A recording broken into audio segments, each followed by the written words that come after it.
if I tell you, it's very difficult. I find so many things very worrisome. Very, very worrisome. One is that our politics remain very largely transactional.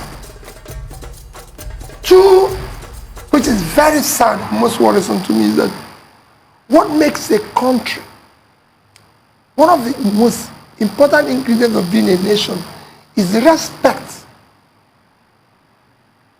trust people have for their currency. Currency is a measure of faith and trust of citizens in their nation. Currency is a measure of productivity. Currency is a measure of your economy. I find it very, very worrisome that government officials who are supposed to be protector of this particular item, our currency, have abandoned the currency and are now spending dollars. I find it worrisome that while our manufacturers, business people cannot find dollars for critical inputs into manufacturing, critical import of spares and everything, the dollar is scarce. But the politicians found money to share. No country of the world would this happen.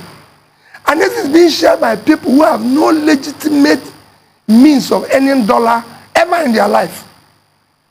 So it's a different thing if somebody comes and says, oh, Peter, I invested money in this and I earned $500,000. That's what I'm sharing. But that Reuben, whom I know, had not earned any dollars in the past 5 years, is sharing dollars openly. And nobody is questioning that. One, you diminish your currency, you ruin your economy and everything. I was in Morocco just within the past 3 weeks. I bought travel allowance from Nigeria and I went to Morocco, met people, and I said, they told me that this dollar, I have to cash it through using my credit card. So I said, where's dollar credit, where is dollar credit, this point where I can cash my dollar? I was shocked that they told me, not in Morocco, that I have to change that money in their currency if I want to. And now it's in every country. And when I spoke to the government official, I said, why would you have a place that can cash dollar? He said, not in Morocco. In Morocco, you spend our currency. So you must change that dollar in our currency. In Nigeria, government officials and everybody is changing our own currency into dollar. And this is dollar we cannot give to manufacturers. This is dollar we cannot.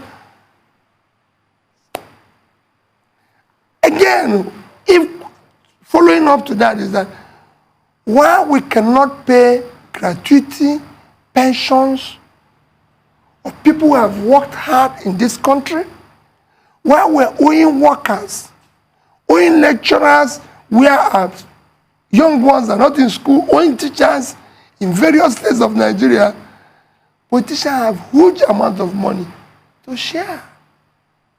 So there's a disconnect between the entire thing. And as more as I travel and talk, the more I get more worried. And I look at myself, I've been a governor. I went for second term. I went for election through a time I was in office. I can't remember calling people to share the money. Whenever I invite them, I show them, this is what I'm doing, and this is where I saved your money. The one that is remaining. I've done this road, I've done this, I've done this, and this is where the remaining is. But that today, people are sharing, you're owing teachers, kids are not in school, the kids don't have destiny, and you're sharing money. It is absolutely worrisome. That's my observation. But in any case, I'll continue to go on hoping that somewhere we'll be able to get this issue dealt with. We can't continue this way. No nation can continue this way, where you get up in the morning and you're sharing people money for no productivity. And the money you're sharing, everybody is aware that a few years ago, Peter Obi, Ruben Abati, who is sharing money today, have no legitimate means, no office of any such money. So that money, we know where it came from. And nobody's screaming, nobody's shouting.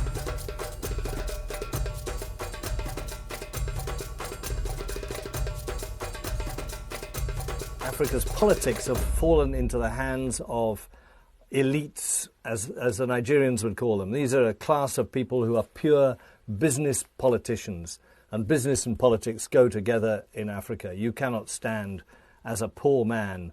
I came across a wonderful example the other day from Kenya, where a man who cycled around on a bicycle was trying to get himself elected, and the people just laughed at him, and they say, "You've only got a bicycle. What can you do for us? We need a big man with a big car with money. That's the politician we need to."